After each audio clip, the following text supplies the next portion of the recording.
اعوذ باللہ من الشیطان الرجیم بسم اللہ الرحمن الرحیم سورہ الرعد بسم اللہ الرحمن الرحیم آیت نمبر 1 الف لام میم را۔ اس کے حقیقی معنی اللہ اور اس کے رسول بہتر جانتے ہیں۔ یہ ایک بڑی کتاب کی آیت ہے اور جو کچھ آپ صلی اللہ علیہ وآلہ وسلم پر آپ کے رب کی طرف سے نازل ہوا ہے بالکل سچ ہے، لیکن اکثر لوگ ایمان نہیں لاتے۔ آیت نمبر 2 میں اللہ پاک فرماتے ہیں اللہ وہ ہے جس نے بغیر ستونوں کے آسمان کو اونچا کر دیا جو تم دیکھتے ہو، پھر عرش پر قائم ہوئے اور سورج اور چاند کو کام میں لگا دیا، ہر ایک مقرر مدت تک گردش کرتا ہے، یعنی کرتا رہے گا، وہی سارے امور کا انتظام کرتا ہے۔ آیت کھول کر بیان کرتا ہے تاکہ تم اپنے رب کے سامنے حاضر ہونے کا یقین کر لو۔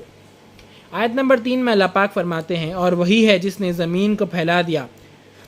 اور اس میں پہاڑ اور دریا پیدا کر دیے اور اس میں ہر قسم کے میووں سے دو قسم پیدا کیے، رات کو دن سے چھپا دیتے ہیں، بے شک اس میں فکر کرنے والوں کے لیے بہت سی نشانیاں ہیں۔ آیت نمبر 4 میں اللہ پاک فرماتے ہیں اور زمین میں قسم کے ٹکڑے ہیں جو ایک دوسرے سے ملے ہوئے ہیں، اور انگور کے باغ ہے اور کھیتی اور کھجور کے درخت ہے، بعض میں بہت سی شاخیں ہوتی ہیں اور بعض میں کم، حالانکہ پانی سب کو ایک ہی ملتا ہے اور ایک کو دوسرے پر پھلوں میں ہم فوقیت دیتے ہیں، بے شک اس میں عقل والوں کے لیے بہت سی نشانیاں ہیں۔ آیت نمبر 5 میں اللہ پاک فرماتے ہیں اور اگر آپ کو تعجب ہو تو ان کا یہ قول قابل تعجب ہے کہ جب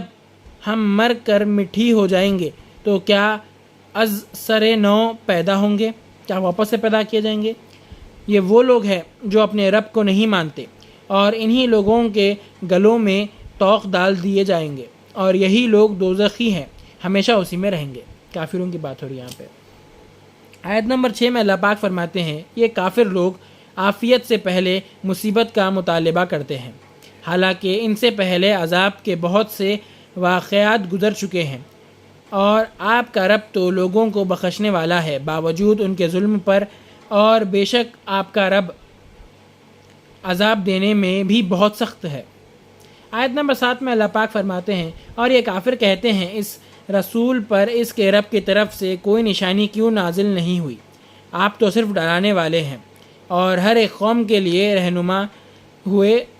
ہوا کرتے ہیں۔ آیت نمبر 8 میں اللہ پاک فرماتے ہیں اللہ ہی جانتا ہے کہ کس عورت کے پیٹ میں کیا ہے اور پیٹ کے سکڑنے اور بڑھنے کو بھی خوب جانتا ہے، اور ہر چیز کا اس کے ہاں کے اندازہ مقرر ہے، اس کے یہاں ایک اندازہ مقرر ہے۔ آیت نمبر 9 میں اللہ پاک فرماتے ہیں وہی ظاہر اور پوشیدہ چیزوں کو جانتا ہے، عظمت والا اور اعلیٰ مرتبے والا ہے اللہ۔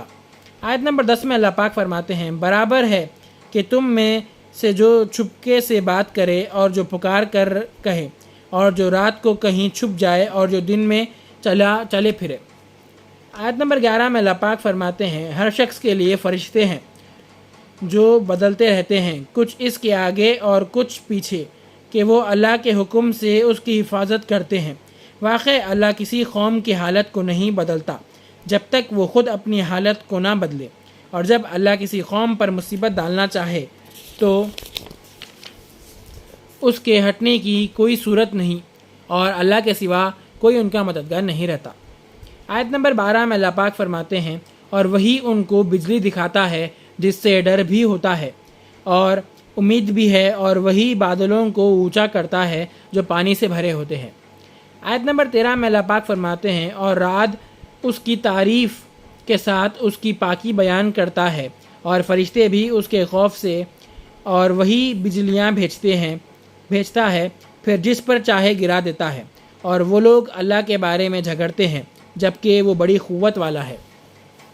آیت نمبر 14 میں اللہ پاک فرماتے ہیں اللہ ہی کے لیے خاص ہے سچا پکارنا، اور اللہ کے سوا جن کو یہ پکارتے ہیں وہ ان کی درخواست کو اس سے زیادہ منظور نہیں کر سکتے جتنا پانی اس شخص کی درخواست کو منظور کرتا ہے جو اپنے ہاتھ پانی کی طرف پھیلائے ہوئے ہیں، تاکہ وہ اس کے منہ تک آ جائے، اور وہ اس کے منہ تک آنے والا نہیں، اور کافروں کی درخواست کرنا محض بے اثر ہے۔ آیت نمبر 15 میں اللہ پاک فرماتے ہیں، اور اللہ ہی کے سامنے سب جھکتے ہیں جو آسمانوں اور زمین میں ہیں، خوشی اور ناخوشی سے، اور ان کے سائے بھی صبح و شام۔ آیت نمبر 16 میں اللہ پاک فرماتے ہیں، فرما دیجئے اے نبی صلی اللہ علیہ وآلہ وسلم کہ آسمانوں اور زمین کا رب کون ہے؟ آپ کہہ دیجئے کہ اللہ ہے۔ آپ کہیے کہ کیا پھر تم نے اللہ کو چھوڑ کر ان کو کارساز بنایا جو خود اپنے نفع اور نقصان یعنی خود کا پروفٹ اور لاس کا بھی اختیار نہیں رکھتے؟ پھر یہ بھی پوچھیے کہ کیا اندھا اور آنکھوں والا برابر ہے، یا اندھیرا اور اجالا برابر ہے؟ یا کیا ان لوگوں نے اللہ کا شریک بنایا ایسوں کو جنہوں نے اللہ کی سی کوئی مخلوقات پیدا کی ہے، پھر ان کو ایک جیسا معلوم ہوا؟ پیدا کرنا کہہ دو، اللہ ہی ہر چیز کا پیدا کرنے والا ہے، اور وہی اکتا ہے، غالب ہے، وہی ایک ہے، اکیلا ہے اور غالب ڈومیننٹ ہے۔ لوگ جو ہے سو ویسے چیزوں کو معبود بنا لیتے، وہ سب چیزوں کی پوجا کرتے، شریک بنا لیتے اللہ کا، جو کوئی چیز کو پیدا نہیں کر سکتا سوائے اللہ کے۔ اللہ ہی سب کچھ چیز کو پیدا کرتا، اور لوگ جس کو پوچھتے وہ چیز جو بھی ہے، بتا ہیں جو کچھ بھی ہے، وہ اللہ کوئی چیز کو پیدا نہیں کر سکتے۔ آیت نمبر 17 میں اللہ پاک فرماتے ہیں، اللہ نے آسمان سے بارش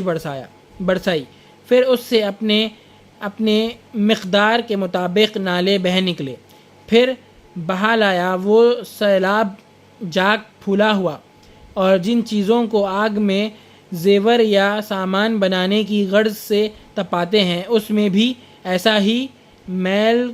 کچیل آ جاتا ہے۔ اللہ اس طرح حق اور باطل کی مثال بیان کرتا ہے، سو جو میل کچیل تھا وہ پھینک دیا جاتا ہے، اور جو چیز لوگوں کو نفع دینے والی ہوتی ہے یعنی پروفٹ دینے والی ہوتی ہے وہ زمین میں باقی رہتی ہے۔ اللہ اسی طرح مثالیں بیان کرتا ہے۔ آیت نمبر 18 میں اللہ پاک فرماتے ہیں، جن لوگوں نے رب کا کہا مانا ان کو اچھا بدلہ ملے گا، اور جن لوگوں نے اس کا کہنا نہ مانا، اگر یہ ان کے پاس تمام دنیا بھر کی چیزیں موجود ہوں اور اس کے ساتھ اس کے برابر اور بھی ہوں تو سب کے سب اپنی رہائی میں دے دیں۔ یہی لوگ ہیں جن کا سخت حساب ہوگا، اور ان کا ٹھکانہ دوزخ ہے، اور کیا ہی برا بچھونا ہے۔ ان لوگوں کو بچھونے کا جو بچھاتے وہ بہت برا ہے، دوزخ۔ آیت نمبر 19 میں اللہ پاک فرماتے ہیں، تو جو یہ جانتے ہیں کہ جو آپ کے رب کی طرف سے آپ پر اتارا گیا ہے وہ حق ہے، کیا یہ آدمی اس جیسا ہے جو اندھا ہے؟ بے نصیحت تو صرف عقل والے ہی قبول کرتے ہیں، نصیحت تو صرف عقل والے قبول کرتے، بس نصیحت تو صرف عقل والے قبول کرتے ہیں۔ آیت نمبر 20 میں اللہ پاک فرماتے ہیں، یہ لوگ وہ ہیں جو اللہ سے کیے ہوئے عہد یعنی وعدے کو پورا کرتے ہیں اور عہد کو توڑتے نہیں یعنی وعدے کو توڑتے نہیں۔ صدق اللہ العظیم و صدق مولانا رسولہ الکریم۔